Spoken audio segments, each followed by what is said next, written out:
when you want to move forward in your life to something new, you have to not be scared of letting go. And a lot of people, they don't know how to do that. A lot of artists, a lot of singers, a lot of people have a business. Let's say, yeah, listen. Let's say you work in a bank, but your dream is to have your own bakery or a cafe. If at a point you don't take the leap of faith and you try, you're gonna end up 50 years old, 2 or 3 kids, and it's too late to try because you don't have the energy, or you have priorities, and you have to sustain your kids, and you cannot take risks anymore. And this is how life is. The more you have responsibilities, the less you can take risks. When I was, I remember when I think it was before the third album. So I was on my second album. I had no kid. I had no girlfriend. And I could, listen, sometimes I had money. I was doing shows. And sometimes I had no shows or had shows canceled, whatever the reason. And I ended up having, I don't know, no money or little money. And I didn't care. I didn't care. When I had no money and I was like, oh, I call my manager, hey, when is my next show? Oh, your next show is Saturday. Okay. So it's Thursday or it's Wednesday. I have little money. Let's say I have, I don't know, 200 francs on me or 50 francs on me, and I invested the rest of my money in buying gear or whatever. Well, I would just go buy some pasta. I would buy some spaghetti and buy some bolognese sauce and some butter and some bread for, I don't know, for 10 francs. And I was good. And I would survive with this for 3 days until my next show, and until I get my 10,000 francs. I think that was what I would get per show. I don't remember. Until I will make my next show. And I didn't mind. I would just have my spaghettis and I would watch TV. And I was fine. I was in my apartment, my rent was paid. When you have your first kid, failure becomes not only a problem for you, but to feed your kid. When you have 2 kids and a wife, and your wife's sister that is around, and you start becoming the leader of your family, your responsibilities are so different that now when you wake up on the first of the month, you're gonna spend social security for everybody. You're gonna spend the rent. You're gonna spend the school for both kids, etc. And you already at 3,000 on the first of the month. You at 3,000. The next month, those 3,000 must be here, and so on and so on and so on. So you have to make 4,000 minimum to survive, and you remember when you had 50 and you didn't care. You were like, money comes and goes. You cannot be in that situation anymore when you arrive to a certain level, and listen, you can move neighborhoods and go to a more popular neighborhood and only pay 500 for the rent, and stop putting your kids in private school, put them in public school. I understand all that, but life is about choices. You make choices and you assume them, and you want your wife to be on a certain standard, etc., etc. It costs money. And the more you move in life, and the more you want to resemble your father, and you want to and you have the money to do those things. But the more it costs you, you see what I mean? And because of what it costs you, you start, when you have new dreams and new things you want to do, first you have to make sure that you secured at least 2 times the money that you spend every month, that you know it's coming for sure. And for me, it was not shows, because shows, it comes and it goes. People can just decide, hey, we're done with this guy. There's nothing you can do about that. And that's why I moved to, and I will do a show about it. That's why I moved to streaming, and streaming became my main business. And creating catalog became a way to generate income that is way more steady than shows. And soon as I arrived to a point where I was making enough money to pay for everything that I need to pay every month, and to pay my rent yearly, shows became less and less important. And I started saying to myself, hey, listen, there's a lot of things that I want to do. There's a lot of ideas that I have, right? There's a lot of things that I want to do. And when I travel for a show, I have to leave. Let's say I have to go to Congo to do a show, or America. I'm going to have Friday, I'm going to go to perform, take the plane, perform Saturday, and then take the plane Sunday. And then I will arrive maybe Monday morning, and I will rest until Tuesday. So that's 5 days that you lose, that you cannot do other things. And at a point, you have to make a choice. What do you want to do in life? And I've been telling you, the pandemic was the moment to reinvent yourself. And part of my reinvention was Club Shada. To me, I was like, hey, listen, I have a lot of things to say. I have a lot of things that I have a lot of things that I want to talk about.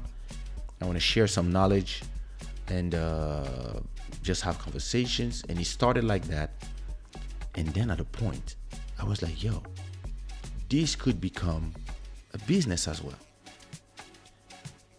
To make it a business, you have to take the time to build it from the ground up. From episode 0 to episode 500. And all these time, you cannot just stop the show. Let's say every time you have a show somewhere, or your old business, if I could say, and have this stop you in creating this. And a lot of people, they're scared to let go something because they think it's all they have, and because everybody is defining them by how they view success. I don't define success the way other people define success, and the way a lot of artists define success. People define success by being famous. I define success in so many different ways, and fame is just, for me, a byproduct of the successes that you do. Some people are not famous at all, and they make 100 times the money that we make, and they are successful. And a lot of people, when you have the massive hits, the massive career that I have, and the number of songs that I created in my catalog, a lot of people define you and define your success by hits. And they want you to do hits, and they believe that when you don't have hits anymore, you don't exist anymore. And to me, that was 2006. When people are like, oh, hey, you need to do another song like On the Quad, you need to do another song like One Love, you need to do another song like this, you need to do another song like that. And for me, at a point I was like, yeah, but I mean, there's a lot of other things that I want to do. Like, believe it or not, when On the Quad was the biggest hit and I was performing everywhere, I was actually making more money and I was making a ton of money from shows, but I was making more money from copyright, intellectual right, composition for Deeper, Nelson Freitas, from other people that I was producing for, but from other people I was writing for a lot of girls. I was writing songs for a lot of artists, and I was also producing other artists, and I was making more money from that, and it was more steady than shows. Because let's say you ask for 1,000 for a show, and you make 4 shows in 1 month. Let's say every Saturday you have a show. That's amazing. That's 4,000 top. The next month, people love you so much, your show is so great, that you have a show on Fridays and Saturdays, and all the clubs want you. So now you make 4 Fridays and 4 Saturdays. You make 8,000. Amazing. You can buy stuff, you can invest in whatever you want to do, etc. But let's say that the month after, when you got used to making between 4 and 8,000, the month after, for whatever reason, competition or time or whatever, it's been raining like crazy, and the clubs, there's not a lot of people, and they're like, no shows this week, no shows this month. And let's say now for 1 month you make 0. Now, if you are prepared, and nobody's prepared in the beginning, but if you are prepared, since you make the first month 4,000 and the second month you made 8,000, you have 12,000. So normally you pay 2 months of rent. Let's say your rent is 1,000 to simplify. So you have minus 2,000 and you have 10,000 left. Normally you're good. Food, whatever, etc. Let's say you invested 2,000 in material. You bought a microphone. You still have 8,000. And normally the next month that go, you're fine because you still have some money that from the last show. But let's say that you just started your career and all of a sudden there's a pandemic, just like we had. And now there's no show at all for a month, and then another month, and then a full year, and then a year and a half. And all of a sudden you realize that the shows is not a viable solution on the long term. As long as you have a hit, it's cool. But you realize that you cannot, especially in the singing game where it's a young man's game, you need to have the buzz, you need to always have a new hit for people to call you, and people stop calling you for reasons that you ignore, and then they call you back, and then who knows? It's not something you can really control unless you are the one who's deciding where you perform and investing in there. But most of the time, you're gonna have people call you, and then sometimes they don't call you, and you realize it can be a great business if you have a long run like I had, and you make 20 years, 25 years of shows. It's amazing. But still, it's not the income is not steady. And then you start asking yourself, what kind of business I can do to have a steady business? And now let's say that you believe that YouTube, for example, and creating catalog of content, so music for people to stream, and a show on YouTube that maybe one day you will have brands that put their logos here, and then you have to build a community of brands that so that you can have, for example, all your brands. Let's say you want to sell this space for 3 hours or 2 hours. You want to sell it for 500, for example. So if you sell it for 500, you have one show every Wednesday, one show every Sunday. So every week that's two shows. That's 1,000. So in a month you would make 4,000 from just a logo here. And in the beginning of the show, you come and you say, hey, this show is brought to you by Moto Moto Music Africa, for example. And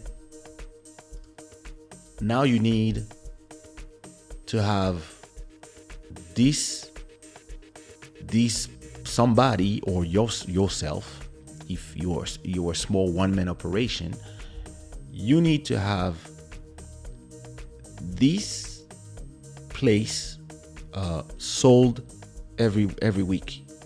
So you need to have somebody, or you need to have the conversation with all the brands to receive the logos and all the logistic of having at least 2-3 weeks of brands and logos ready to come here. And now you have a business. And the great thing about a business like this is that not only you would make money from this, plus you make money from the replays, from the views on YouTube, from the clips, and from the super chats, etc., etc. And let's say now you make monthly 400 from that, 4,000, sorry, from that, plus, I don't know, another 400 from views on YouTube, plus streams on Spotify, plus streams on Apple Music, etc., and Deezer, and etc. So you make 8,000. You make 8,000, but your 8,000 are way more steady than shows. But it takes you a lot of work to arrive there. You don't have time to go perform. Simple as that.